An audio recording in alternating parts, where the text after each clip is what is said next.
Let's Talk Sports fans. Thanks for tuning in.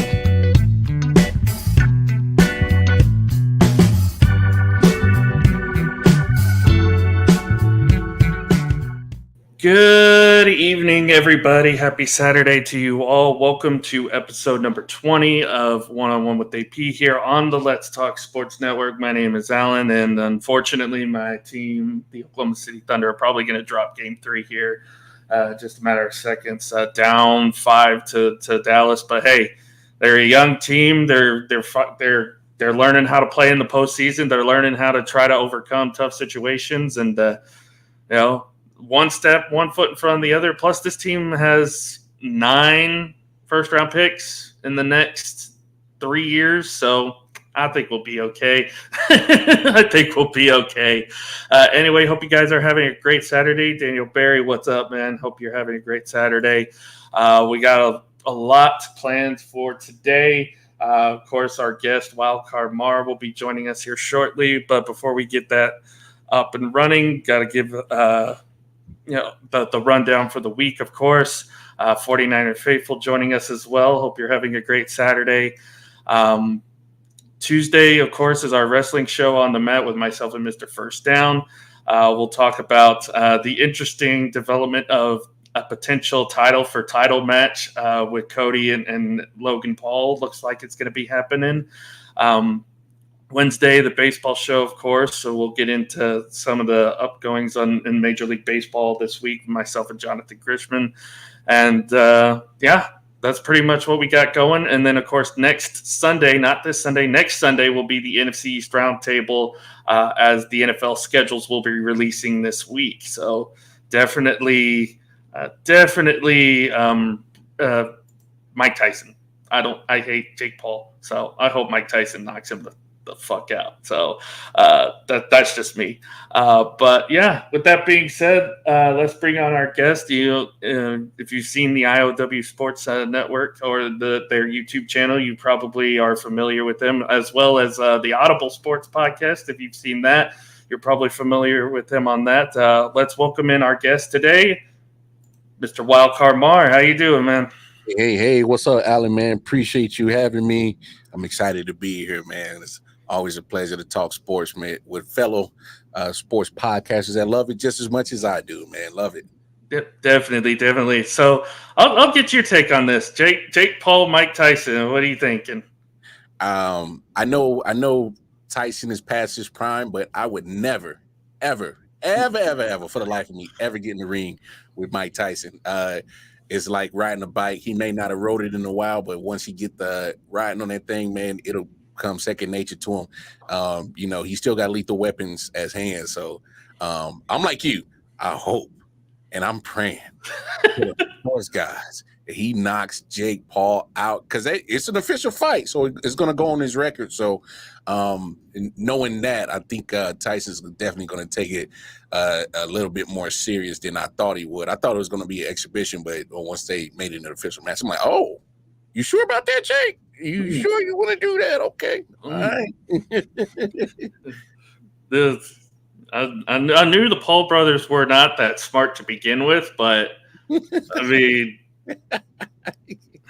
that's why Logan was like, I'm just going to go off to wrestling and go make money there and instead of try to get myself killed. Hey, Logan's a good heel in WWE. I like his work. He's a good heel.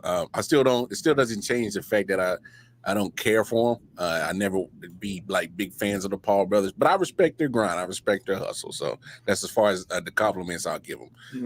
Yeah, I'm hoping that Cody beats him come the next PLE. I believe it's the King of the Ring PLE that's coming up.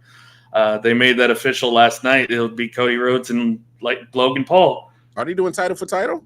They haven't announced it yet. Cody keeps posting on his socials that he wants it to be title for title. So in a way, he's kind of subtly hinting at it. If it is title for title, I would expect Cody to beat him and take. I don't expect Logan Paul to be WWE champion. I'm sorry. No. But I think if Cody wins the U.S. title, he would honestly. They're either going to merge it or they're going to vacate it to where somebody else can go after that title, because Logan Paul's not going to be around until SummerSlam, really, because he's only there. He's an attraction. He's basically Brock Lesnar, with less muscle, less steroids, huh? Yeah, but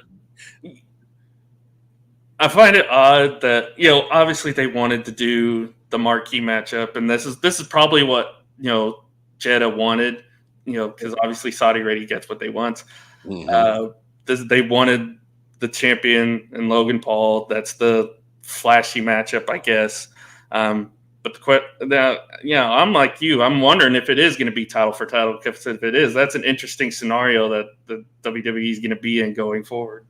I hope so, because just having, I don't dislike champion versus champion matches, but when it's just a showcase, it's like, I mean, we know what Logan Paul and we know what Cody can do in the ring. Like, put some spice on it, man. Put both them belts on the line, man. Make them a little bit more interesting. But I'm like you, hey, that's probably what they want in Jeddah, because that's one of WWE's big money makers, man. They get paid so much money to go over there and put on the show. So I don't think they really care, really. Yeah. Who's somebody, while we're on the subject of wrestling, that you've been a big fan of here recently? I've been a huge fan of Trick Williams lately. I was fortunate to go to WrestleMania 40 in Philly, and I went to Stand and Deliver.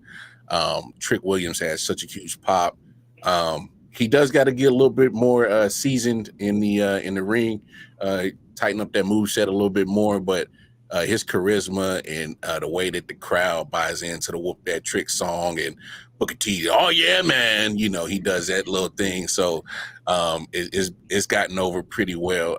Big fan of Trick Williams lately. I've slowly getting better about liking Ricochet.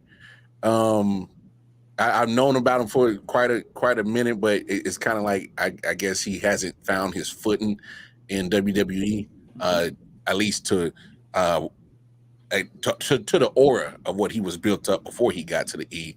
But yeah, he's been doing quite well lately. So honestly, WWE's been on fire.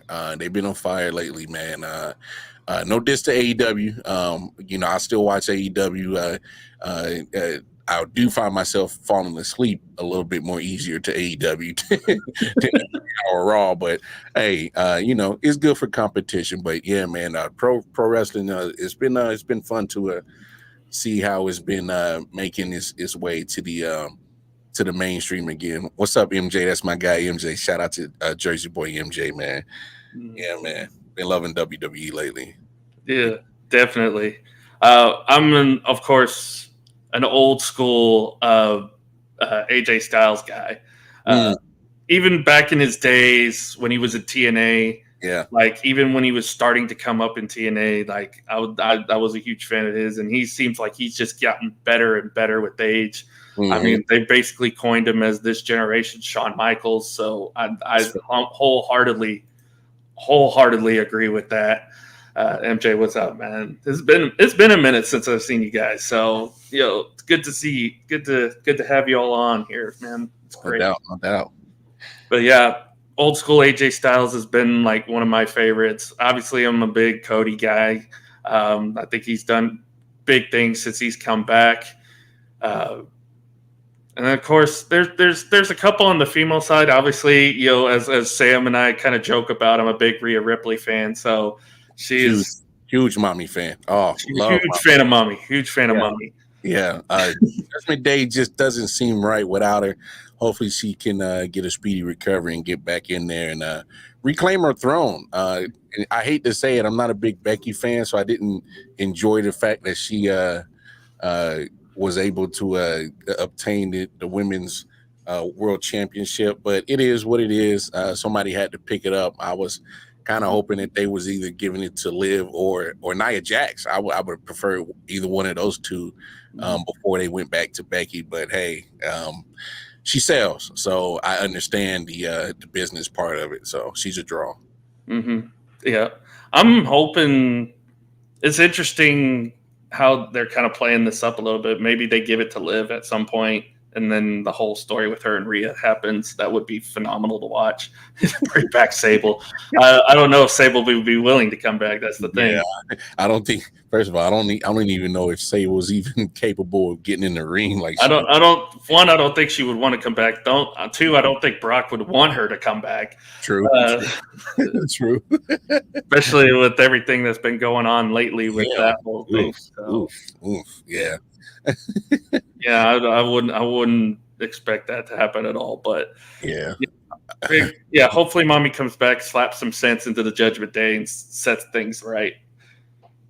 Yeah, it needs to happen because they look out of sorts right now without Mommy, man. Definitely. So, how did you first come into podcasting, and when did you decide that, hey, this is something I kind of want to, kind of invest myself into? Man, it's actually a funny story. So, like, I want to say 2019, I was actually asked to be a guest on my man Jamel, Detroit Mel. Him and our mutual friend of ours, Alexis, had actually started a podcast called I Often Wonder, which is just a podcast that just deals with, social issues and things like that. And we talk about a whole bunch of things like, music, culture and things. And I was asked to be a guest. And once I got on the second episode, I kind of never left.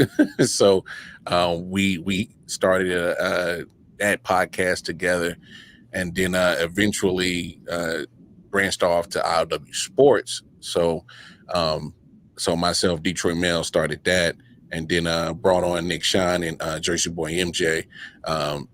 Jersey Boy MJ had to take a little break, but he'll be back soon enough. But yeah, man, about 2019, right before the pandemic started, and just been doing it ever since. Caught the podcast bug, and just like anybody else, once you do a podcast or guest appear on one, and you start to get the itch, and you just want to be on camera and talk and give your opinion, and then it just kind of just went from there. And been loving it ever since. I'm invested in it now because I didn't spend, I don't know, Uber's amount of money on equipment, so I'm in it now. So hopefully, we trying to turn ILW Sports into something that can reap some benefits. We have aspirations of hopefully to be on the Pat McAfee level, but independently. I don't want to deal with people telling me what I can and can't say, like an ESPN or FS1. And I just think that once you get to that level and you got people like ESPN and FS1, pretty much, I don't want to water down our product. I love how organic we are, and I love how raw and uncut we are. And, we give our opinions, from a fan's point of view, as if we were in the barbershop just chopping it up, or at the barbecue, we grilling some chicken or some ribs and drinking some cold brewskis and just talking shit. So hopefully we can turn that into some profit, man. So I respect the grind, because those that understand it, unless you got big cats financing your podcast, man, it's truly a grind. So I definitely understand that, and you can attest to that as well. So yeah, man, that's how it got started, and been taking off ever since. And honestly, I don't see myself stopping anytime soon. I'll probably be podcasting until they put me down in the dirt, man. Yeah, same for me. I feel that on the equipment thing. If had mine not been generously gifted to me, I probably would not know what I'm doing right now. Still trying to do shows from my phone. Yeah, that was fun.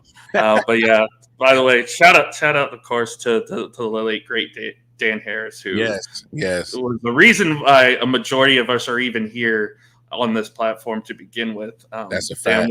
Dan was such a great influence to so many people. Gave me the opportunity, gave a lot of other people the opportunity to say, "Hey, come join us, come join this community." Where it basically just created a spot for fans. Mm-hmm. It's a channel run by fans for fans, mm-hmm. just to talk sports. And that's one thing Dan wanted to do, was bring people together through talking sports and podcasting and whatnot. Yeah, I'm glad you said that, man, because I was a big fan of Dan's, man. To the late great Dan, man. I wish he was still here with us. He put me in connection with a lot of people, from Botkins to my man Bobby G, who we started a podcast, Audible podcast. He put me in touch with him, put me in touch with all the fellas at Bottom Line Sports, Ball and Buzz Sports and Entertainment. So if I didn't run into Dan, I probably wouldn't know half the people that I collab with. I really wouldn't. So yeah, man, shout out to Dan, man. I'm surprised you and Tanner haven't done any like Kansas City stuff yet. With how I've had Tanner on the IOW Sports Show. I think maybe once or twice, just to talk, football and Chiefs football.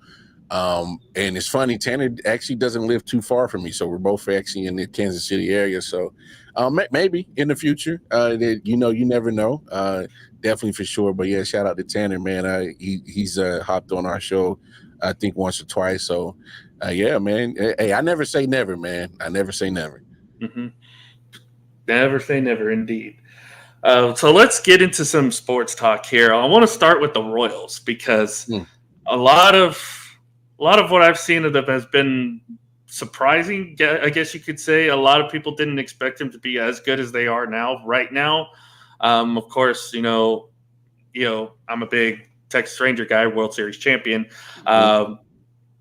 We made the trade last year. Cole Reagans goes to Kansas City. We get Chapman, helps us with our World Series run. Reagans has become kind of like your new ace now in Kansas City.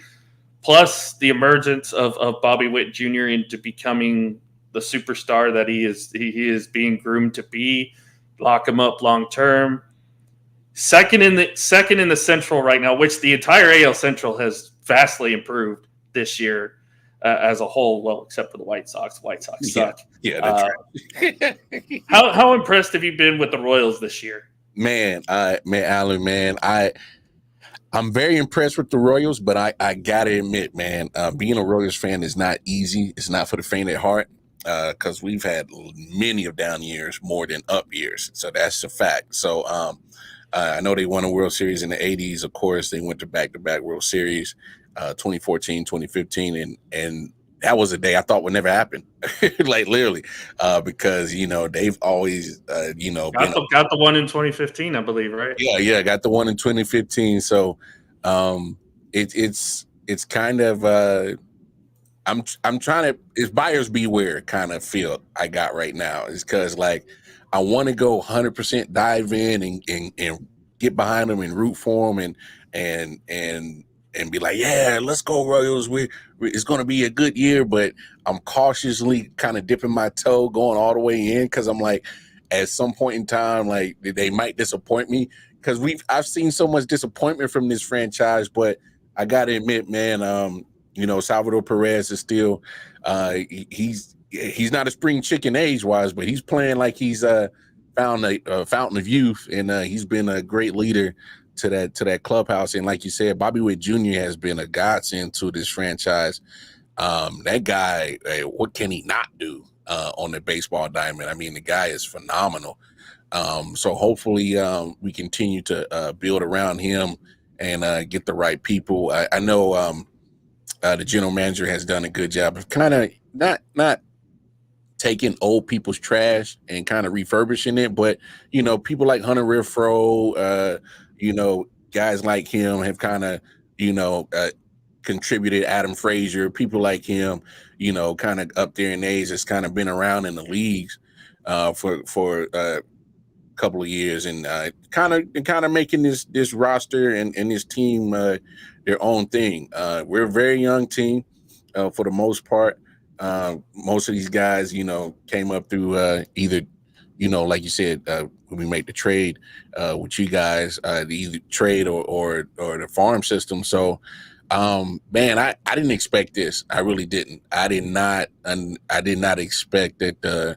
We're almost midway May and they're in contention. I mean, you usually right now they're a half game back of Cleveland for the division lead. Yeah, which is not common territory for us. So I gotta admit, man, I'm still kind of shocked right now. I'm still riding away because I'm used to being excited for opening day, and then a week later I'm like, where's training camp start? Let's talk Chiefs. So for a minute I'm actually able to focus on the Royals right now and pay attention to what they're doing. They had a great game last night, beating the Angels late in I think in the 8th or 9th inning. They hit a 2-run home run and then was able to capture that win. So hopefully they can look. I'm just hoping that past All-Star break they're still in contention, and when they're still in contention past All-Star break, then I'll dive all the way in and I'll wear all my Royals gear just about any and everywhere. But yeah, I'm still kind of, I'm waiting for the shoe to drop because I'm cautiously waiting. Like, are they playing with my emotions or are they going to, be legit? So we'll see what happens, man. Well, yeah, they're the 4th best run differential in baseball right now, at plus 53 run differential, which is only 3rd to a tie with the Yankees, and I think Philly, I want to say, is the other one. Philly has plus 58. The Yankees and Orioles have plus 55 each, and then the Royals are plus 53. So they're right up there in terms of run differential within most of the thing. MJ said, "You want to borrow my George Brett jersey?" Hey man, love GB, man.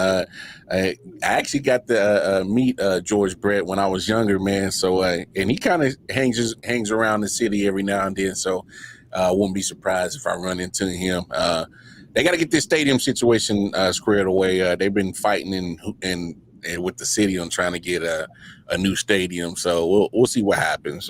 But until then, just give us some winning product, and then I think the city will be more inclined to pay whatever in taxes to get that stadium up and built. But yeah, you can't give us 100 lost team and want us to just give our money out. So that's not how that works. Well, and sometimes new stadiums can help a team out in certain cases. I mean, look at us. We got a new stadium in 2019, and we won a World Series last year. So sometimes that helps, and the A's are deliberately doing that because of everything going on with them. That is the textbook example, folks, of how not to run a franchise. By the way, in case anybody wants to know, it's not the same situation with Kansas City, obviously, because yes, the Royals won a new stadium, but they're not bad. They're not deliberately trying to be bad. They're actually trying to be. I mean, don't get me wrong. The A's have been kind of a surprise so far this year, but they're deliberately trying to tank for a new stadium, and not even Vegas wants them at this point. I'm sure Bobby G will probably voice that opinion as well. So yeah, but Oakland's such a crap city for sports teams because they refuse to make any kind of moves to update their stadium. I mean, they lost the Raiders twice. They lost the Warriors to San Francisco. They moved across the bay because they couldn't get a stadium or renovate their arena at Oracle. So I don't blame the A's, but I also understand your take. I mean, if I'm Vegas, you're starting to get more franchises come into that city when, 20, 30 years ago, it was frowned upon putting a franchise in Vegas. And now that more franchises are going there, don't give us no losers. You know what I'm saying? So, well, they're playing in Sacramento next year. They're not even playing in Oakland. It's like, what? Man, Oakland's a sad city, bro. like hell, I'll take them. I'll take them in Oklahoma City. At least we're trying to build our city up. That's only because we have a really good NBA team. So, and we're desperately trying to get the All-Star game here. So that'd be nice.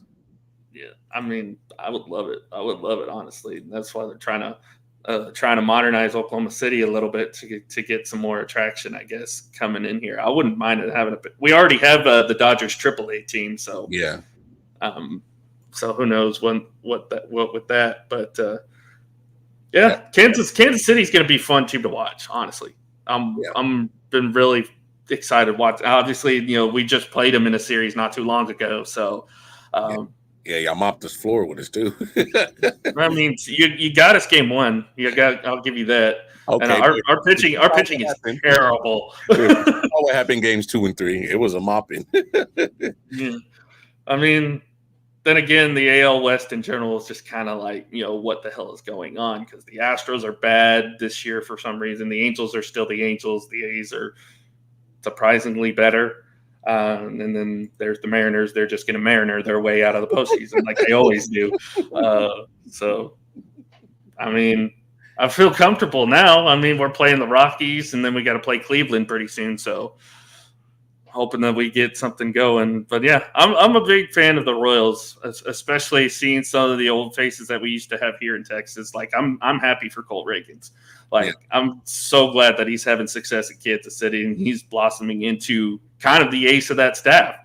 How are you feeling about him? How are you feeling about him coming over from Texas and kind of changing the pitching staff a little bit? Well, I mean, we haven't had solid starting pitching since Zach Greinke was in his younger days. James Shields for a little bit as we went on that run for the World Series. So it's kind of been, like I said, it's been a little bit of a shock. And I didn't expect that the starting pitching of the Royals would be, I'm not going to say dominant, but they've been able to, for the most part, still keep the team within striking distance of winning some of these games. And I think we still need to shore up a little bit on our bullpen a little bit, because there's been some games where we just kind of, crap the bed a little bit. But I can be satisfied that team wise quality starts. We're in the top 5. So that gives me at least something to hang on to, that the pitching staff is at least heading in the right direction. So yeah, man, it's been quite weird, man. And we're tied with Cleveland, up there with the Winds. So it's been weird, man. Team ERA is in top 10, and like I said, man, it's just so weird. I'm used to the starting pitching, kind of just there and just kind of just be like, yo, man, hopefully we can out-hit and outscore these other teams, and hopefully we can get some help on the bullpen. But I think Cole Reagans, man, he's been lights out for us. He's been a breath of fresh air and a good leader at that pitcher rotation, and hopefully he can keep it going, man. I would love to see him, continue and be consistent, and hell, hopefully have his name called for one of these all-star spots. So I'm totally digging it right now. I'm definitely digging it right now. I will say this: I do miss him in Texas. We definitely need some starting pitching right now. Well, our majority of our rotation is on IR, so it's like. Well, I mean, honestly, I think what kind of killed you guys is you didn't expect Jacob deGrom to be pretty much worthless. All the money that was spent on him, and then really didn't get nothing on the return on investment on him, and then you kind of had to move off of him. So that kind of guy put you guys in a little pickle. But so far, and I mean, it hasn't backfired too bad on you guys. Obviously, you winning the World Series in the recent years, so I think you guys will be okay. Helps when you have an offense that can score runs. That too, man. Because y'all, I remember last year, you guys in Atlanta was just hitting the ball all over the damn field, man. Y'all. I saw the opening series against Philadelphia when they put up 17 in game 1, the very first game of the year. I was like, this is different. This is very different. I want to say they put up a total of like 30 runs in that series, that opening series. I was like, okay, we're different now. Yeah, that's awesome. Crazy. That's crazy. But, I'm hoping that once August rolls around, everybody can be fully healthy. That's when we're expected to get DeGrom back. is in August. So I'm hoping everybody would be fully healthy. If we're able to make another somewhat postseason run like we did last year, that would be nice. Oh yeah. I am happy about the one World Series though, so I'm definitely happy. We at least got one. I didn't think this team was ever going to win a World Series, but we got the one. Yeah, we got the one. You got to take it when you can, man. Mm-hmm. Definitely. I want to move on to the NBA. What NBA team do you usually follow? Man, I hate to say it, but I'm a Lakers fan, and it's been a very traumatizing year. Well, for me, it's been traumatizing for the last 6 years because for everybody else, it's been wonderful. Yeah, the whole all the basketball community has been loving it, but for me and true Lakers fans, I'm talking about the true Lakers fans, not LeBron fans. It's been very tumultuous for the last 6 years, man. It's been something else. That's easy to say, man, for sure. Yeah. MJ's loving it what the Knicks are doing right now, I'm guessing. Oh yeah, he is. He definitely is. So let me ask you this. Obviously, there's been a lot of talk of expansion in the NBA. Seattle's obviously the first destination because they want to bring the NBA back to Seattle. Mm-hmm. In fact, I did this show last week and with the guy from Seattle. Shout out to Football Talk with Bo. And a lot of his comments did not like the fact that I was an Oklahoma City fan. So they do not appreciate the Thunder at all in Seattle. So I can understand why they would want an NBA team back there. Would you like an NBA team in Kansas City? I would absolutely love it. I'd take it a step further. Not only would I love an NBA team, I would love a WNBA team here. I just think, they're getting one in Canada, right? Yeah, they're getting one in Canada for sure. Yeah, Toronto's going to get one. And the reason why is just because we're just such a sports town here, man. Even with the Chiefs before their recent success, before Mahomes got here, we were always die hard, always rooted for our team, still sold the place out, even though, they didn't always give us the result we desired as fans at the end of the season. Same with the Royals. Still diehard Royals fans out here. Since we got the soccer team, Sporting Kansas City and MLS, been big supporters of them. They won a couple of championships. Been big supporters of the Kansas City Current of the National Women's Soccer League. Even got their own stadium, the first stadium generated for a women's soccer league. So it's just such a sports town, and really that's the only thing missing here is some basketball teams and actually a hockey team. I think a hockey team would do great out here as well. And with so many places to put them, between the Missouri and Kansas side, I think there's room for growth for all kinds of sports to come out to Kansas City. I would absolutely be 100 in favor of moving a franchise out here. But sports fan in me, Seattle needs to get theirs first before anybody else gets there. Seattle's been starving for that basketball franchise to get back in NBA, and believe me, I know. I hear it. I know Seattle fans remind you all the time, but hey, we appreciate the Thunder, we really do.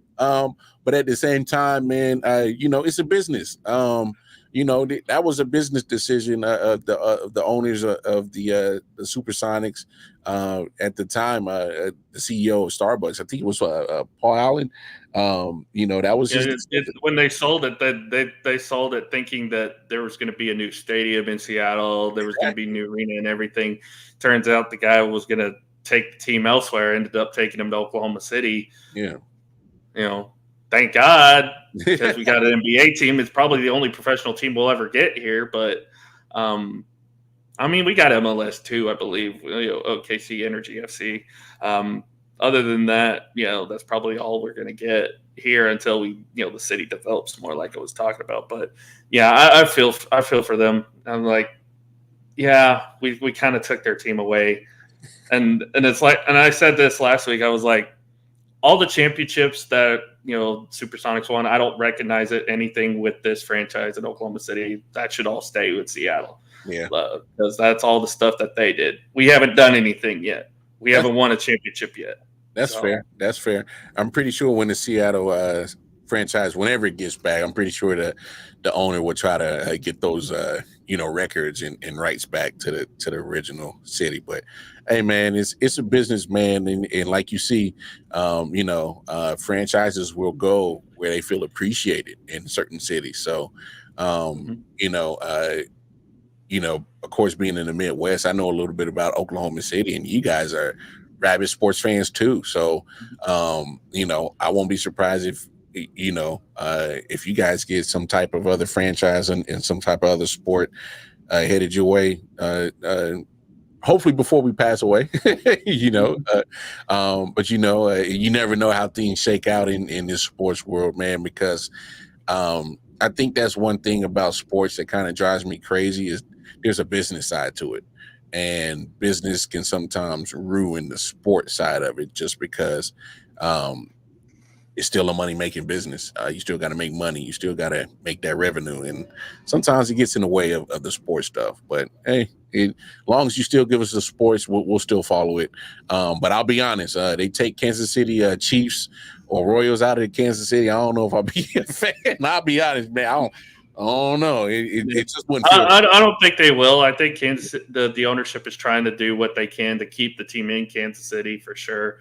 It's not like an Oakland situation. Like I said, I think they're definitely going to try to keep the team in the state, especially since, one team is back-to-back Super Bowl champions, and, you can't really take that team away if you're coming off 2 championships. Oh, yeah, the city will riot. Yeah, the city will riot. You taking our Chiefs away? Oh, yeah, we got a problem here, so. Oh, Jesus. Yeah, that would be great. Ungrateful if they were to do that. That would be crazy. Well, since you are in the Kansas City area, I'm going to have to ask this question because there is that state border there. Mm-hmm. KU or Mizzou? I'm actually a Mizzou fan because I was born and raised on the Missouri side, even though Kansas City is a lot closer to KU. But you kind of keep your eye on the Jayhawks, and you kind of give them the backhand compliments when they win because they do a lot more winning, especially in basketball, than what the Missouri Tigers do. So you kind of, congratulations. But although Missouri had a great year this year. Yeah, they were solid. But I mean, especially in football, they were good. Definitely in football. Had they that 12 seed playoff started this past season, they would have made it to the playoffs. But hopefully they can make it next year, or this upcoming season, I should say. Eli Drinkowitz has been he's kind of an oddball. He kind of a weird guy. Can sometimes say some foot and mouth kind of comments, but I give him his props. He's done well with the program, and he's still, and as you saw in the draft, we had a couple of Missouri Tigers go in the first and second round. So that's a little testament of what he's been doing for the program as well. So, as weird as I think he is, I got to give the guy credit. He's been doing well with the football team for sure. Definitely. Thoughts on Oklahoma and Texas joining the SEC now? Good luck. Good luck. Yeah. This is not the Big 12. And as a Missouri fan, we had to learn that firsthand, especially in football. We had to take our lumps for a couple of years before we got acclimated and was able to start getting some of that good SEC football recruits. But here's the good thing about it. Because Oklahoma and Texas are more renowned in the football department, it kind of cuts that curve on getting the recruits, cuts it down. So, they'll still be able to hang with the Georgias and now that Saban's gone, with Alabama and LSU on that big recruitment pile in the SEC. I don't think it's going to be like a transition for them like Missouri, as in just getting pretty much relegated to the Vanderbilt of the conference. But I think just because Oklahoma and Texas are still renowned programs, they'll be able to still get a nice chunk of that football recruits. Now, for the other sports, I'm not so sure how they're hanging with the in the basketball world, because SEC kind of slightly is starting to turn into one of the better basketball conferences. So, yeah, Gator, Florida Gators, yeah. So, it's going to be it's a lot of stiffer competition in the SEC than it will be or ever was be in the Big 12. They're gonna have to play some defense. That's for sure. Ain't that running gun like it was in the Big 12. So, hey, I understand the move. A bigger chunk of change when it comes to that revenue split, and SEC is one of the bigger guys that, especially in football, that gets one of those bigger checks that get split conference wise. So, I understand the move, definitely for sure, but they won't be at the cream of the crop if they were to stay in the Big 12. So, Oklahoma and Texas were pretty much consistently at the top of the Big 12. I probably put them about middle of the pack in the SEC, just off of paper. Obviously, we still got a football season to get to, but we'll see how it goes. Mm-hmm. Yeah, just think this all happened because Texas tried to get cute and build their own network. And didn't want to share the money. Didn't want to share the money either. Nope. They didn't want to share it. They was greedy. That's what it was. And then did not last. And because of that, they're like, hey, we want to go. They're like, we want to move. And oh, by the way, we're taking Oklahoma with us. And I'm like, what? Yeah, that was crazy. Yeah. Oh, Jesus. Power move, right? That's why I blame Texas for everything that happens to us. It's always Texas' fault because we have to be tied to the hip with them. Hey, just as long as you win the Red River Shootout, I don't think it matters. You like, no. Hey, we beat it. We were the only team to beat them in the regular season last year. So yeah. I'll hang that hat high. For sure. Yeah. I'm excited. I'm excited to see what they do in the SEC. I think we play Missouri actually this year. I don't know if Texas does. I know they have to play Michigan right out the gate in week 2, and they also have to play Georgia and Florida this year. So they got a pretty tough fight.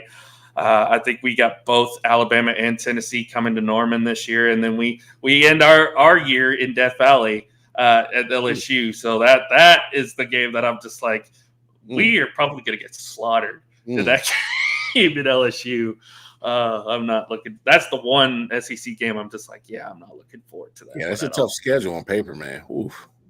It's going to be very rough, but hey, I'm excited to see what the SEC has to offer. Of course, for us in Oklahoma, our best thing right now is softball because that softball team is just. Oh man, the Lady Sooners are killing it. Patty Gasso, the head coach out there, she's building not just now, but she's already put that team or that school on the map for softball years ago. She's been winning a lot. Like I think we're going for the 3-peat this year. Yeah, something like that. 3-peat or 4-peat, something like that. Yeah, she's been winning so much that it's like she's pretty much been like the Nick Saban of the softball world, where she's just been racking up championships. She gets all the top recruits. Also helps when you have the Women's College World Series in Oklahoma City. That too. It's funny that you say that because, like I said, we're not far from Lawrence, and me and the wife were going to try because she plays softball, so she pays attention to it. We tried to get tickets to when Oklahoma was in town. I couldn't get them; they were sold out. She's not only doing a great job in Oklahoma, but wherever they travel to, they sell out. I mean, it's like that. So shout out to her and the Sooner softball team for being that dynasty, man. Because I think I had a comment last year after they won the Women's College World Series. I'm like, yeah, we're kind of looking at a dynasty that's I think that should get their respect. Put them on there with like the Patriots and other teams that's won in the last 30 years. I think and it sucks that they're not going to get their just due because they're women in their softball, which I think is ridiculous. But you look at what they've done; they've been dominant. They are dominating the softball world, and I would put them up against any dynasty in any sports within the last 40 years. I really would. They've been, and now they're taking that to the SEC, so that's going to be interesting to see how that transpires with that group. Yeah. And Oklahoma baseball hasn't been that bad either. They've been at the top of the Big 12. Obviously, nowhere near the competition the SEC has to go through with those teams, but for sure, it'll be interesting. And now to the reason why I'm sure many people are tuning into this. Let's talk the Kansas City Chiefs. Hey, back-to-back Super Bowl champions. Congratulations, by the way. It's been a phenomenal run for Kansas City. They're basically the dynasty of this generation now. Winning, what was it, 3 of the last 4 Super Bowls, something like that. Yeah. And after having to wait for 50 years, also, that's another thing. People don't realize that this team has not won anything. Kind of like before, like when the Patriots were dominating the 2000s and the 2010s. It's like Patriot fans had to wait a long time before they had any kind of success. There in New England in the early 2000s. It's kind of the same thing Kansas City's going through right now because your last title was, 64 or something like that? It's like, I want to say 64. It was definitely Super Bowl 4. So I'll probably around there, early 1960s. Like you said, I give you kudos for being a sports enthusiast to know that, man. It's because we're starting to get the Patriots hate, as a team. There's a lot of fans that like mocking us and making fun of us and throw us hate. I mean, Tom Brady did it just this past Sunday at his roast. So. I heard his little roast, but he wasn't lying though. I gotta be honest, man. It's back in the day, especially growing up, man. So oh no. Yeah, Giants. Don't answer that. Don't answer that. You're gonna fall for the MJ trap. Don't fall for it. No, don't. No.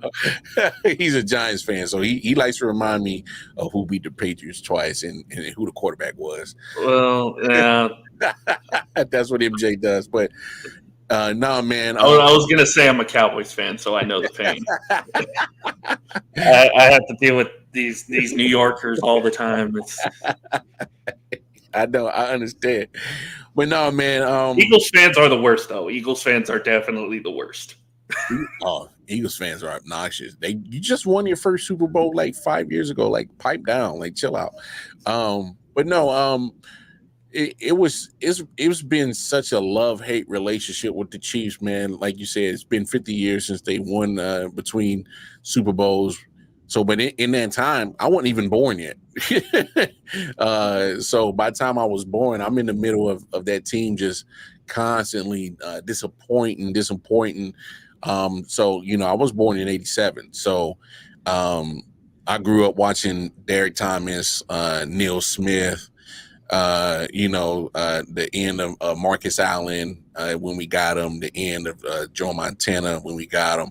So I've seen teams for the Chiefs get close to a Super Bowl, give us hope that they're going to get to a Super Bowl. I was there for all the Dick Vermeil run where, we had Priest Holmes. Yep, Priest Holmes. Tim. Dante Hall was phenomenal to watch. Throw it up. Got to throw the X up. I mean, he was throwing the X up before Dez. So, Christian Okoye, like MJ said, watching Trent Green resurge his career after the injury he had and got bumped out of St. Louis because of Kurt Warner. Tony Gonzalez saw majority of his Hall of Fame career, and we couldn't, get him to that promised land, which was unfortunate because he's a Hall of Fame tight end, shoe-in Hall of Fame tight end that he was. He gave us a lot of his prime years, and we just couldn't get over it. Jamal Charles, former Longhorn who had a great career here in Kansas City. And so we had great players. We had certain teams that they were either, great offensively or great defensively, but we never had the teams come together. So last year when they won the Super Bowl, seeing that the defense and the offense was able to show up when it mattered most, man, it was great to see. I just got to give credit to the GMs that was here that helped put this team together. I got to give shout out to Sean Dorsey before he got fired, because he the one that listened to Brett Veach after he was a scout at the time, and he said, "Hey man, there's a guy in Lubbock, Texas that's a gunslinger. He's pretty good, and we can get the Buffalo Bills to trade up with us to move up 17 spots to get him." And ever since Patrick Mahomes has stepped in the building, he's been phenomenal. But even before that, I got to go to 2013, the moment we hired Andy Reid, and he brought in Alex Smith. I will give Alex Smith a lot of credit for this turnaround of this franchise, because Andy Reid and Alex Smith kind of started building that foundation of the winning culture around here. Because we weren't. It's not only we weren't a good franchise, we weren't even making playoff appearances. It was sporadic. So by the time 2013 rolls around, we start making playoffs and start getting our hopes together. And it just, with Alex Smith, he just kind of hit a glass ceiling. And since Mahomes has been a starter for Kansas City, it's been consecutive. It's been six consecutive AFC Championship game appearances. So, him and Andy have what they're building out there in that organization is something spectacular. And I got to be honest with you, Alan, I thought I'd never see it. I thought I would never, ever see this type of winning. I really didn't, just because majority of my life has been lackluster as a Chiefs fan.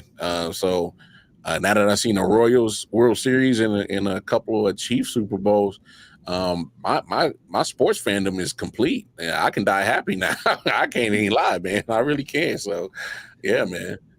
Yeah, I mean, I kind of feel that, because obviously I was born right when the Cowboys were winning their Super Bowl. So I was born in '93. So, and of course they haven't done anything since.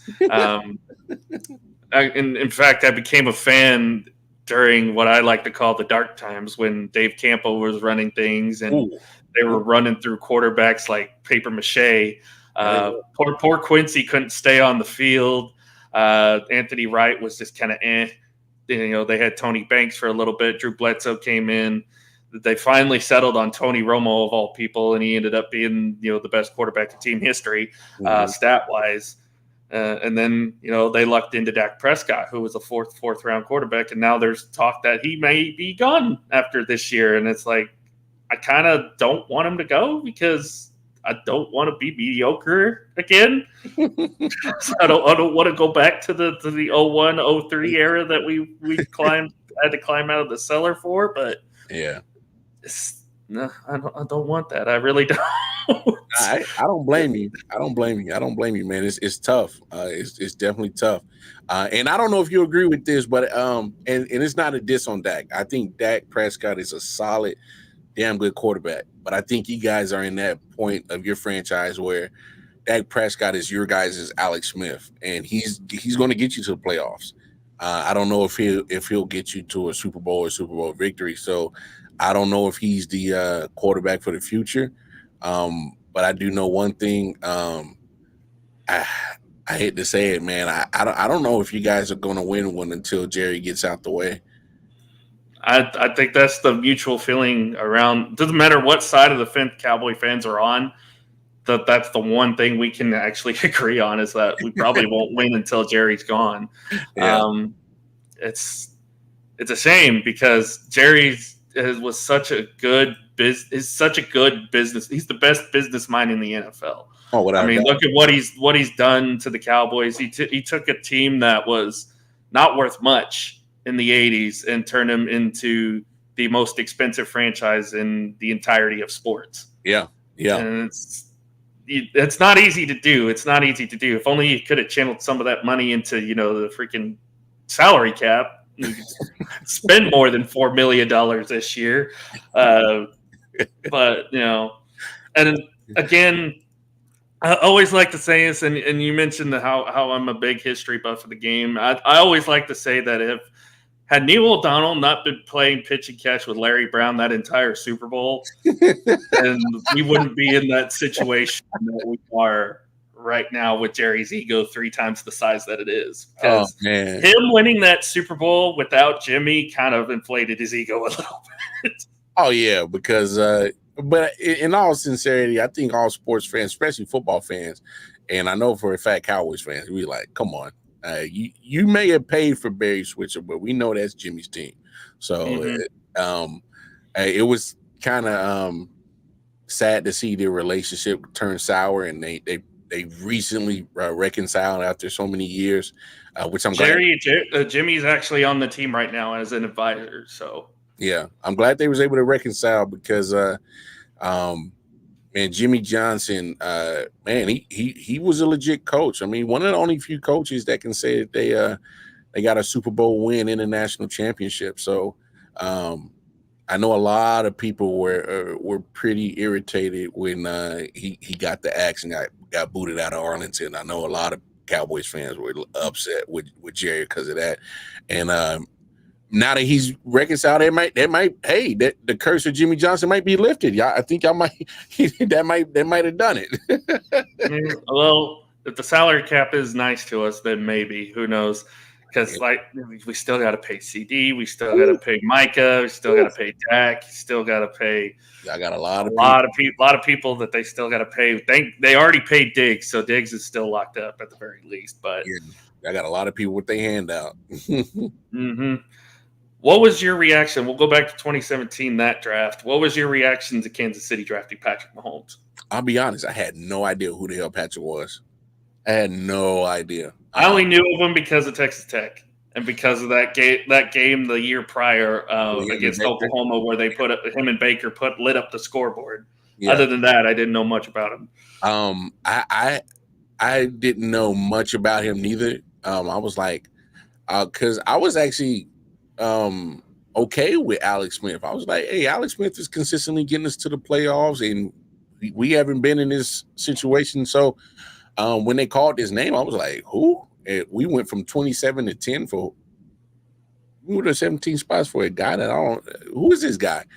And I didn't understand the pick. So I actually had to go on YouTube and actually, see his highlights. And I'm like, then I saw his highlights, and then I put his highlights compared to his stats.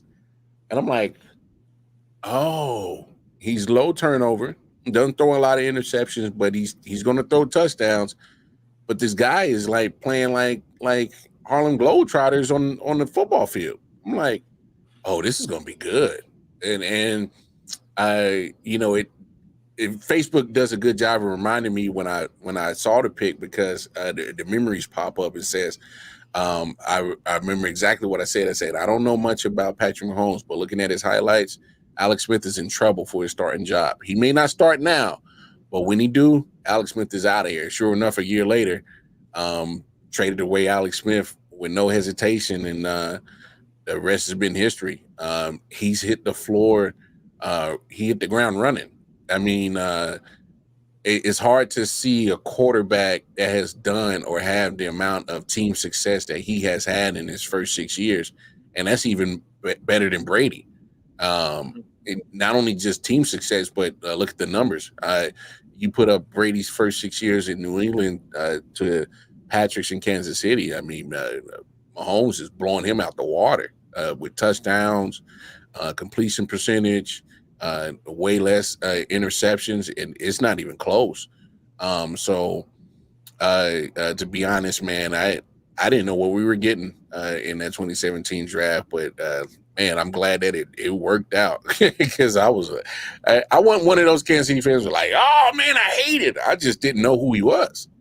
I just had little information like you. Only thing I saw was that shootout with him and Baker in that Texas Tech Oklahoma game. So I didn't know much. So once I put the film on and got to looking at him, I'm like, oh, Now that makes sense why you did it. This is the guy that's going to break through the glass ceiling because Alex Smith only got us so far, and that was to the playoffs, and that was about it. But it was year in and year out of disappointment of being one of the better teams in the AFC, but couldn't break through. So yeah, Mahomes has he's got the Chiefs on another level. So it's been refreshing. It really has. It also helps when you have great talent around him too, like Tyreek for a little bit, Travis Kelce, one of the best tight ends of all time. You throw the Taylor stuff in there. I don't really give a damn, but defensively, getting guys in there that have been impact players. Chris Jones is one of them that always comes to mind. Right. And like I said, it all comes back to Andy Reid. It all comes back to Andy Reid and how they were able to build that team when he got there. And as a Cowboy fan, seeing Andy Reid in Philadelphia for so many years, he had the ability, but he just didn't have the quarterback. He didn't have the quarterback. Donovan McNabb wasn't that guy. Michael Vick wasn't that guy. He didn't have the guy to take it to the next level. Patrick Mahomes was that guy. Mm-hmm. Say what you want. He's got that Brett Favre mentality, which is why I think people love him so much. It's because he reminds a lot of people of Brett Favre a little bit with how anticky he could get with his throws. Sometimes no look throws, behind the back, left arm. He's going to invent like some new way to throw the football at some point here in the next couple of years. I'm pretty sure. Oh yeah, and it's definitely Andy Reid is key to it for sure because he's a great offensive mind in the game of football. But like you said, he needed that one quarterback that can take his offensive game plan and just take it to another level. And he's never had that until now, which is kind of the reason why I think Andy Reid has not thought about retiring no time soon. Matter of fact, just got the extension this offseason. So that just goes to show you that he's enjoying coaching Patrick and creating whatever offense he can. So I mean, I'm gonna. And it's weird because I did have a love-hate relationship with Andy Reid because it was years. I'm like, man, what the hell are you doing, man? Like sometimes your play calling gets crazy and your clock management is getting funny, and it's like, wait, what are you doing? And then we end up in the Super Bowl, and I'm like, hey, Andy, I love you. See, that's kind of how I am with Mike McCarthy, and a lot of people have thought that Mike should be gone. I think he's done great for Dak, especially. He's done great for Dak Prescott and opening himself up. Dak had his best year this year, MVP caliber season this year. And a lot of people are still sitting on him because he can't win in the postseason. But again, I look at the reason why our team has not been successful or was not successful this year. I kind of blame the defense a little bit more so than Mike, but it's kind of, you got to have that coach. You got to have that coach that can rally guys around you. And Nick said this to me when Mike first got hired. You got to be cautious with Mike McCarthy. When a lot of our team went down in 2020, Mike McCarthy did a great job of trying to rally that team to get us within contention to try to win the division. Obviously, with 5 wins, you're not going to do that. But thankfully, Washington won 7, so it didn't look that bad. Our whole division was terrible that year. And then going 3 straight years, 12-5, that's hard to do. So you got to give at least Mike some credit. Yes, it's kind of the Andy Reid situation. He's great in the regular season. His play calling is kind of questionable at times. Clock management is kind of questionable at times, but it helps to have the quarterback. Mm-hmm. And I think that's what Patrick has provided for you guys. You guys also have a great defense. The team itself, and with Andy Reid leading them, it's why you guys have 3 Super Bowls in the last 4 years. Yeah. So much so that everybody in the AFC has decided to load up on a bunch of talent and try to stop you guys. Yeah. I just think now, just because you see the formula now, you keep some of your your key pieces on both offense and defense, You re-sign, give Travis Kelce some more money. You re-sign Chris Jones. Patrick's locked up for the next 10 years. So you got your core in place, and not only as players, but they re-signed. Like I said, Andy Reid got re-signed to a contract extension. So did Steve Spagnuolo, the defensive coordinator. Dave Tobe, the special teams coordinator, got re-signed. And you re-sign Mark Donovan, the president, and you re-sign, give a contract extension to Brett Veach, the GM. So you see what the Chiefs are doing as, that's how dynasties are built. That consistency, that you find that niche of what is successful, and you keep building on to that same platform. And they've done a masterful job of keeping things consistent, and building that culture up. I don't know how many more Super Bowls that they are going to win. Well, I mean, Buffalo just gifted you Xavier Worthy too. Oh so. my God! Thank you, Buffalo. Thank you. What is up with Buffalo and gifting y'all guys? They love us. For some reason they love us. I mean, they love giving us. They gave us the quarterback. They gave us the wide receiver. Didn't we turn around and buy? Them gifting us those great draft choices that they decided to blunder. We gift them by putting them out in the playoffs every year. So, so thank you, Buffalo. We'll take another few more draft picks in the next couple of years that y'all decide to just keep doing business with us to help us out, and you guys. And if anybody's wondering why Caleb Williams was taken number 1, 2017 was why, because they passed up on Patrick Mahomes for That is why. That is why. They took one look. They took one season look at Patrick Mahomes, and they're like, "Yeah, we fucked up." Yeah, it only took that 2018 season. They're like, "Damn it!" And funny part is when they went from 27 to 10, it was right before 11, and 11 was the Saints, and apparently Sean Payton was big on Patrick Mahomes, and he really was probably going to pull the trigger on getting Mahomes at 11. I think Patrick said in an interview he was on the phone with Andy Reid. He's actually said, "If y'all don't take me at 10, then New Orleans is going to take me right after." Yeah. So imagine Patrick Mahomes in New Orleans kicking Drew Brees to the curb. So I'm glad he's not in the NFC at the very least. Hey man, I'm glad he's on my team, so I don't get burned by him. So yeah, man. I gotta ask you though, which team in the AFC are you a little concerned about going into this year? And I've said this because I've been asked this question quite a few times, and this is not being biased. This is not being a Chiefs fan. This is me taking my fandom hat off and logically putting on my football hat. The only threat to the Chiefs is the Chiefs, barring any injuries, significant injuries, barring any unforeseen, no more Rasheed Rice incidents, barring foolishness like that, and them getting complacent. I think that, and that's not a diss to the other teams in the AFC. I give props are due. There's a team in Baltimore that's pretty damn good. There's a team in Houston, Texas that I'm really excited to see what the Texans do as a football fan, because, I mean, wasn't it just 2 years ago they were one of the worst franchises in all of football? And, a draft later, they get C.J. Stroud, they get Will Anderson, and they make it to the second round of the playoffs. And they look like a legitimate team, especially what they've done this offseason between the draft and free agency.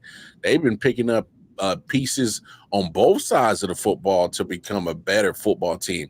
I love what they did with getting Joe Mixon and traded for him for some low picks and pretty much re-signed him to some a cheap, relatively friendly running back deal. I love, they got Stephon Diggs in the trade and then told him to, hey, we're tearing up this contract. You're going to have to prove it that you're still Stephon Diggs. So you're giving CJ Stroud more weapons. Okay. Yeah. They get Daniil Hunter from Minnesota, an underrated pass rusher. So you see the moves that they made on both sides of the football. Man, Houston is going to be a legit team next year. So obviously I'm going to keep my eyes on those two teams. You still got Joe Burrow in Cincinnati that you got. Oh, exactly. Exactly. I would never count out a healthy. I got to emphasize healthy Joe Burrow. Joe Burrow in the Cincinnati Bengals. You can never count out that team when he's healthy and he's playing Joe Shiesty football and being Joe Cool. He's a damn good quarterback. So we'll see how the AFC shapes up. I know the AFC is pretty there's a lot of parity in that conference. Last year I think it was almost only 7 teams could get in, but it was like at least 7. I want to say at least like 11 or 12 teams could have possibly gotten in. Exactly. So AFC is going to be another gauntlet. But unfortunately, AFC, y'all left the door open because I don't think the Chiefs were even at their best last year, and they messed around and got another Super Bowl. Because that offense just didn't. It took a minute to click. I don't know what the true reason why. They was trying to do that rotation, that wide receiver. They still couldn't find a true number one. Kadarius Toney had the drops. Rashee Rice had the drops. Even Travis Kelce had the drops.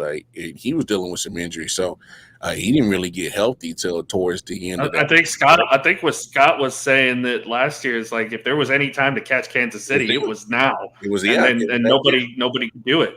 Yeah, it was that year. And I love you, Omar. Oh God, Omar. Yeah, I love you, Omar. You my boy, but you know damn well because Chiefs Raiders, we rivals. Y'all not quite ready, and so that y'all Super Bowl was when they beat the Chiefs on Christmas Day. That's as far as it gets. No, hey, ours was when we beat Philadelphia in Philly. So true. Even in the division, I hate to say it, I just don't see too much stiff competition coming from those other 3 teams. I don't have faith in the Broncos. I think Sean Payton is very really the Chargers are the only team that could make it interesting, and that's because of who their head coach is. I got to see it on paper first. I got to see it on the field though. Facts. And the problem that I have with the Chargers is that the media likes to paint them as the off-season winners, the darlings that's going to make it out the AFC West. And I was going to say, remember earlier when I said the Mariners were going to mariner their way out of the postseason this year? That's basically they're the MLB version of the Chargers. The Chargers are going to charge. They do the same thing. And the Chargers have they're one of the most unhealthiest teams in the last 8 years. They can never stay healthy.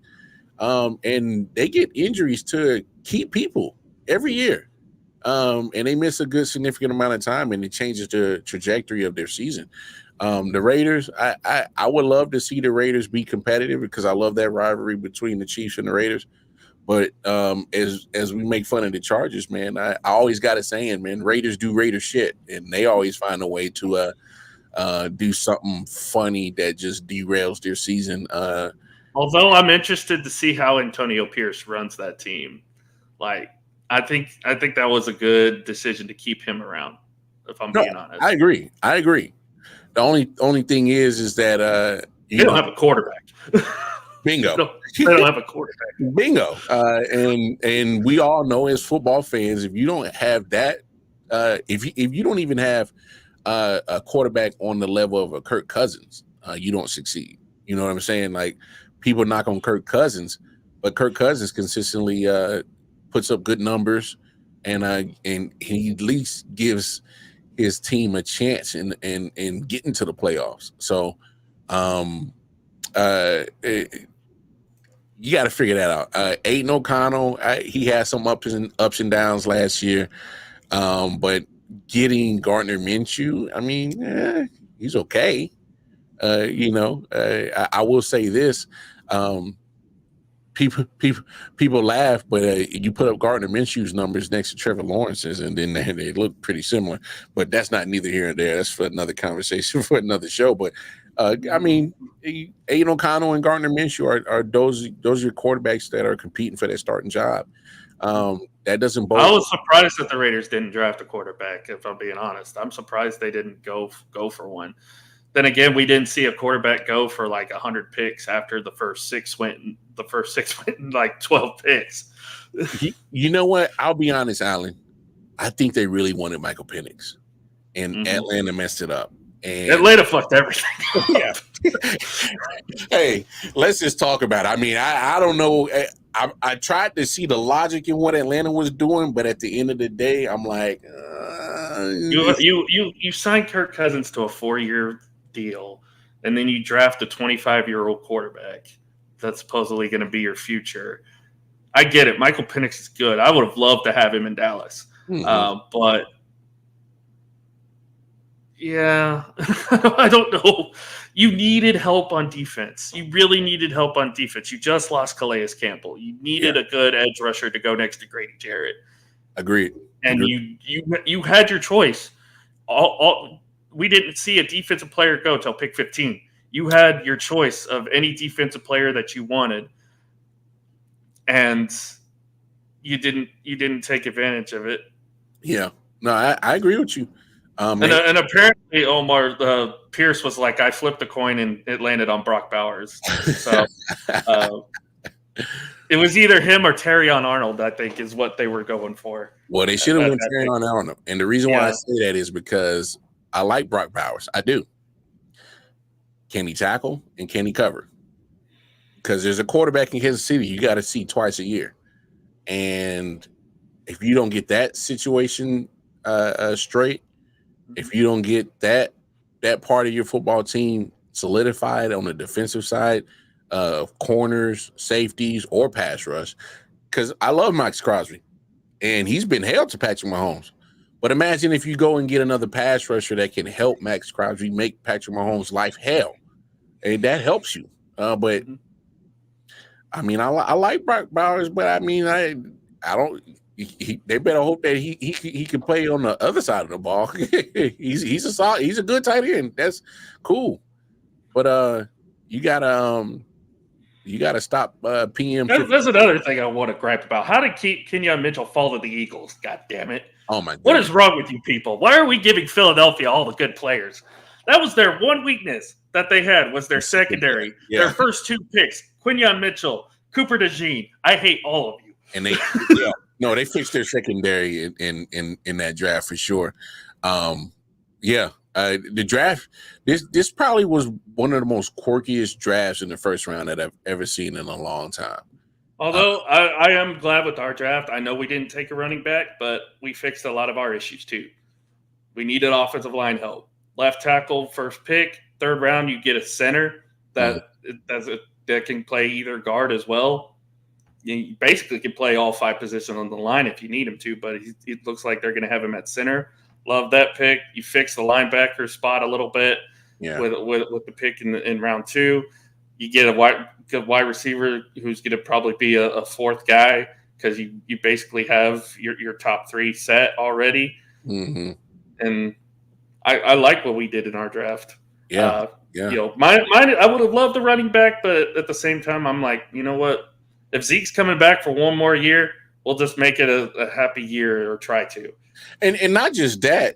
I mean, unless your running back is Jahmyr Gibbs or Bijan Robinson, I don't see taking a running back in the first round anymore. So and you guys needed the help at linebacker for sure. I mean, talking about unlucky situations, Sean Lee, Van Der Esch. I mean, you're losing Pro Bowlers to injuries, and their careers. And Van Der Esch had to retire because of his injury. Yeah. So, So now, and then of course the kid from Texas who we drafted last year that I was really, really excited to see. He got hurt in the preseason and was out the whole year. So yeah. So but let me ask you this: how you feel your defense is going to look this year? Obviously, no Dan Quinn. I mean, it's going to be different. I think that Quinn's defense, he started to see a little bit of cracks in some of his game planning, and it kind of showed. Especially in the game against the Packers. I think he was kind of figuring he was already out the door anyway, because the Washington was coming in a knocking for their head coaching job. But it's going to be interesting. Zimmer's been there before. Zimmer's got to focus on stopping the run. That's the big thing that we couldn't do with Dan Quinn, is we couldn't stop the run, even if we tried. Getting Eric Kendricks, I think, even though it was probably the only move we ever did, it was probably the smartest move to do, was getting a middle linebacker that could stuff the run, and then of course addressing the offensive line, of course, to run the football, which is what we needed to do as well. I'm kind of interested to see how Zimmer runs this defense. Obviously, retaining Al Harris, I think, was the biggest thing for us, is because he is a big reason why Trayvon Diggs is as good as he is, why Deron Bland had a breakout year last year, why we're considered to have the deepest cornerback room in the NFL, is because of Al Harris and what he's able to teach to these young guys. And to be honest, I think he might be our next head coach. Ooh. He's already, I think, if I read this correctly, I think he's the assistant head coach right now. That's he's big.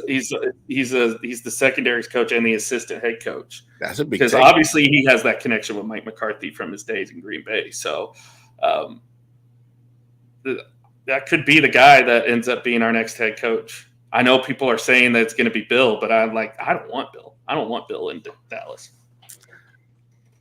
I really don't. I was going to ask you. So I'm with you. I just think Bill Parcells, as great of a football mind he is, you kind of see how some of the game is kind of passing by. He's too old school. And then I don't know. I think it's making a break a year for Mike McCarthy. I think it is. I think if Dallas doesn't get a deep playoff run this year, they're tearing it down. I agree with you. And I think that's kind of why they're hesitating on the Dak extension.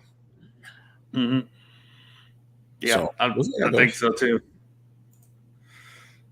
MJ, man, thank you for being in the comments tonight. Definitely appreciate it. Everybody else in the comments, Omar, I know you were in here, 49er Faithful, Daniel Barry, everybody else, thank you guys so much for being in the comments. This is awesome. I love having you guys, speak your mind on topics like this. This is what makes doing this fun.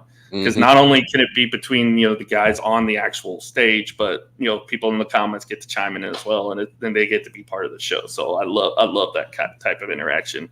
No doubt. Love it. Definitely, Mar. It's been great. It's been a great show tonight, man. Thank you so much for being on.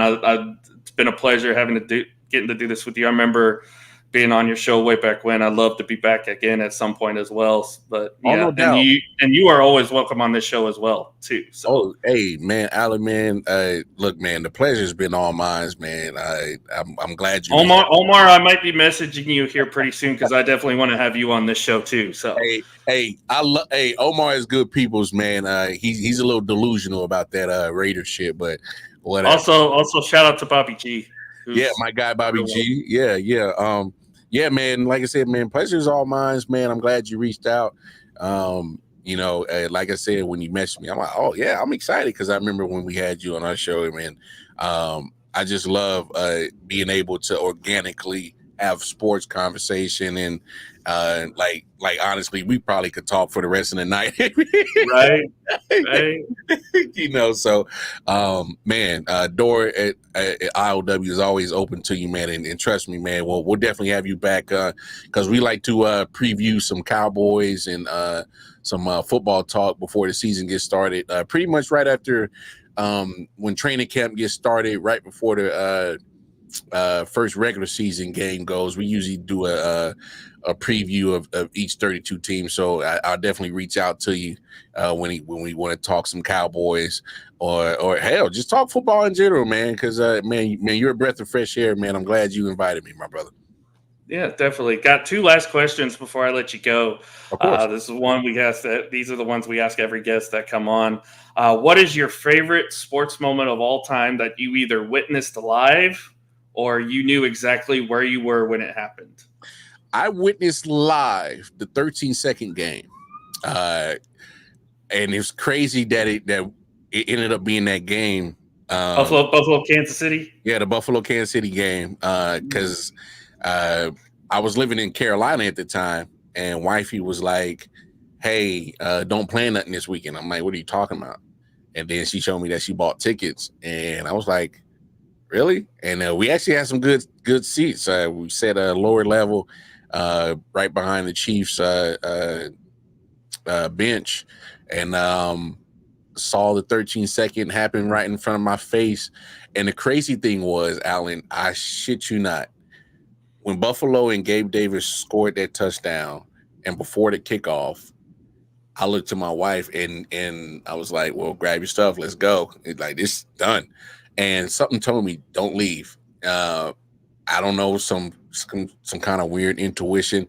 Well, I think what it was is the cheap guy. I'm cheap, and we paid hell of a lot of money for these tickets. We didn't got the airfare, and we didn't, had a weekend trip on steroids from Carolina to Kansas City.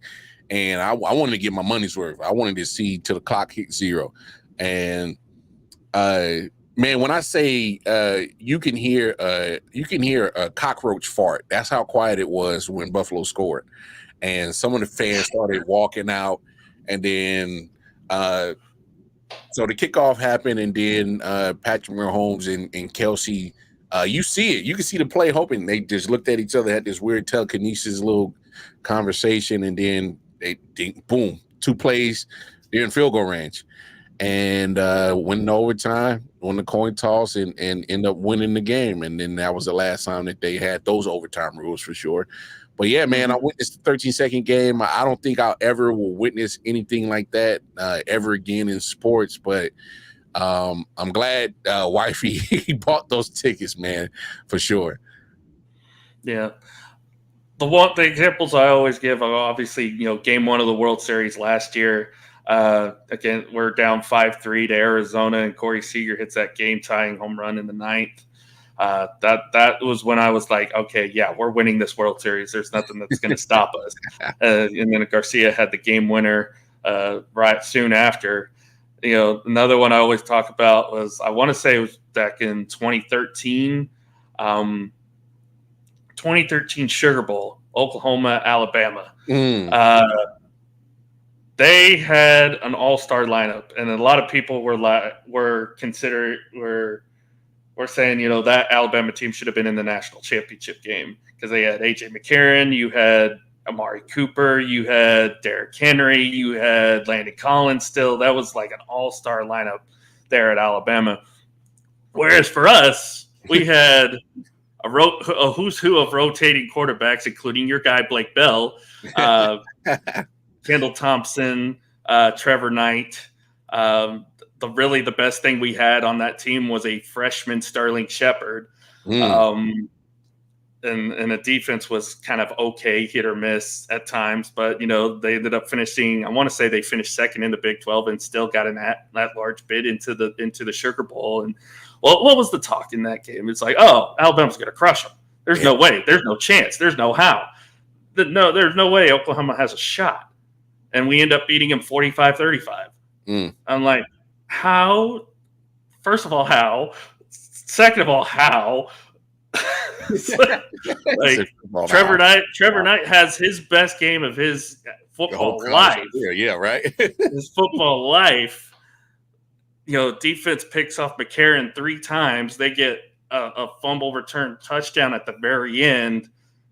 But then Trevor Knight gets benched for Baker Mayfield the next year, and that becomes a moot point.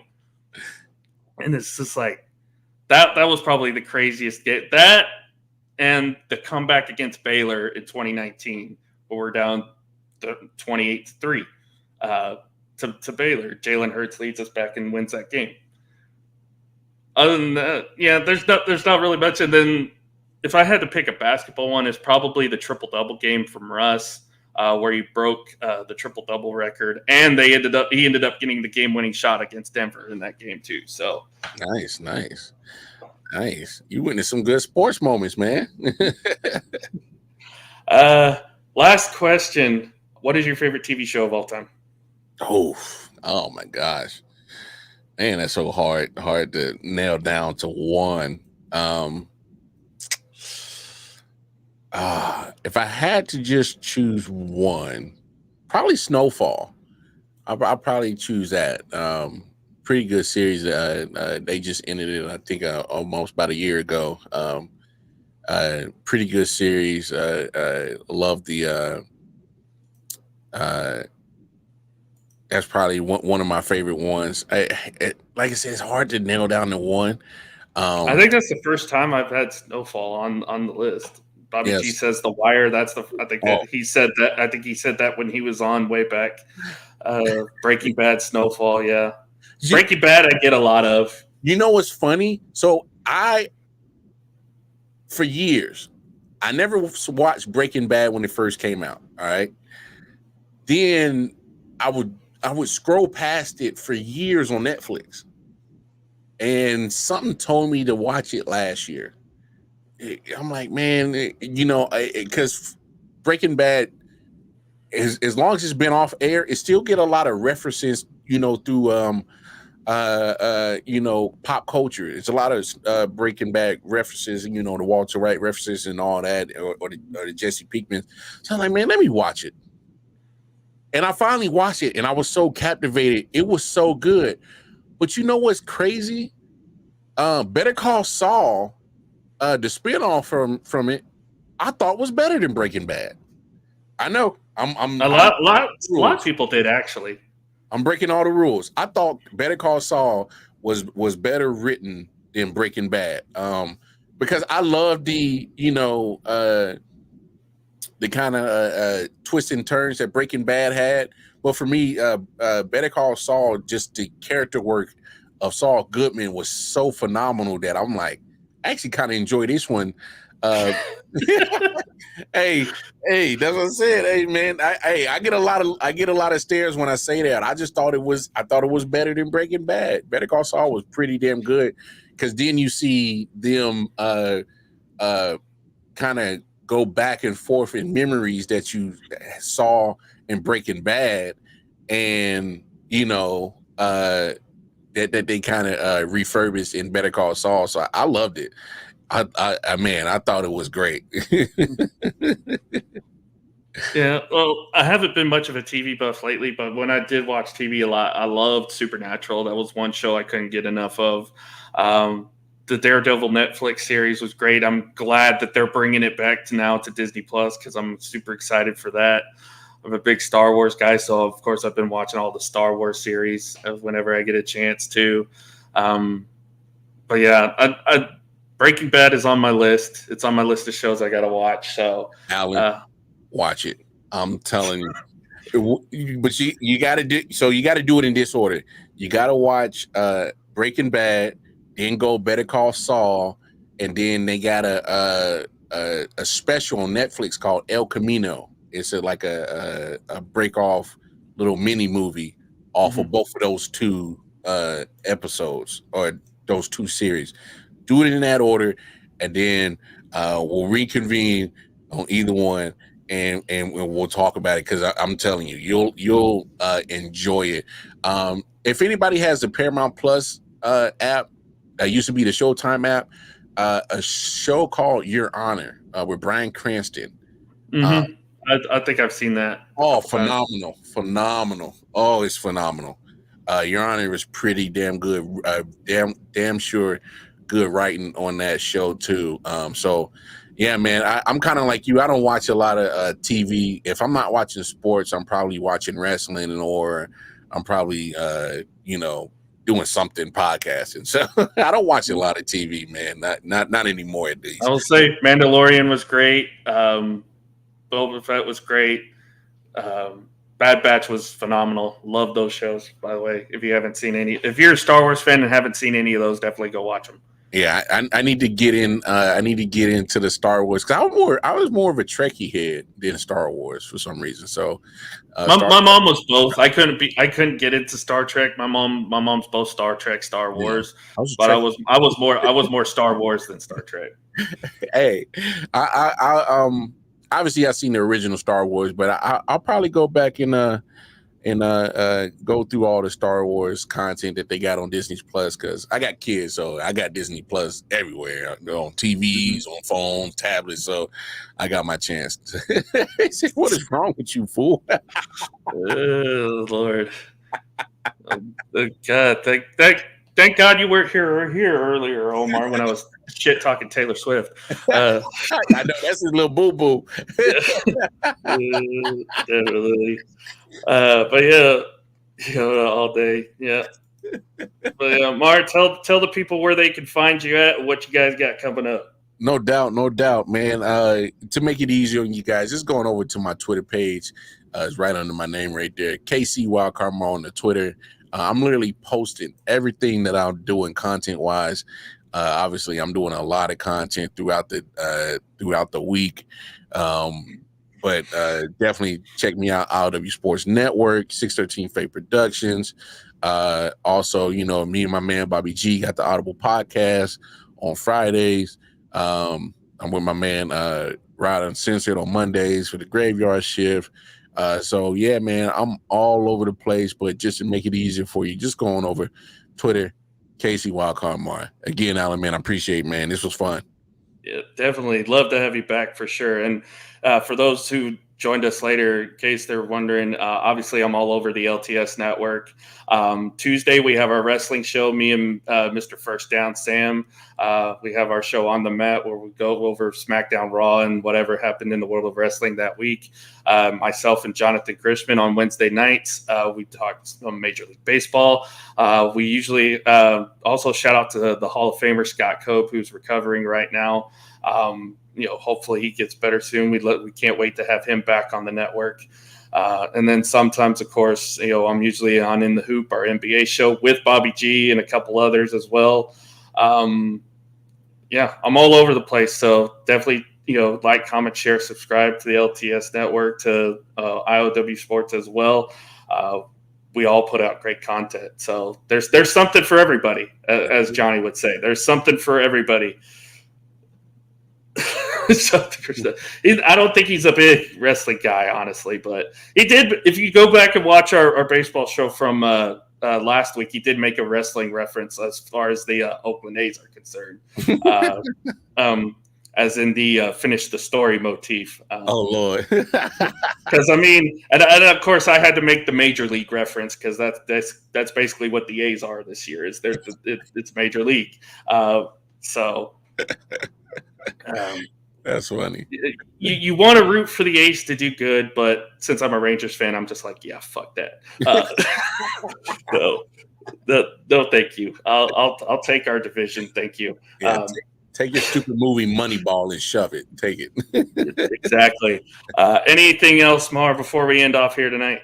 Nah, man. Just everybody, man. Just make sure y'all like, share, subscribe to both channels.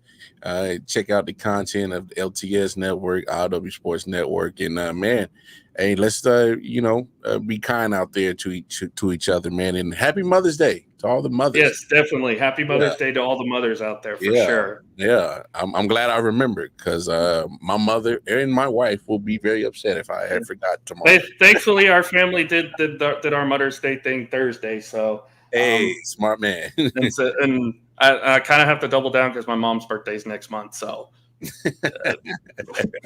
you're being a doghouse dog. Yeah, definitely. But yeah, as Mar said, like, comment, share, subscribe to both channels. Thank you guys so much for joining us tonight. And if you're watching this later, thank you for tuning in. But yeah, we'll be back next week with another guest. Again, Mar, thank you for joining me. This has been awesome. Love to have you on again at some point, and we'll hopefully do that at a later date. But again, thank you guys so much for watching. Hope you guys have a great rest of your night. Enjoy the NBA, enjoy the NHL playoffs, enjoy baseball, everything in between. But until then, love y'all. Stay safe. Take care. Have a great night. Thanks so much for joining us, and until next time, let's talk sport, friends. Thanks for watching.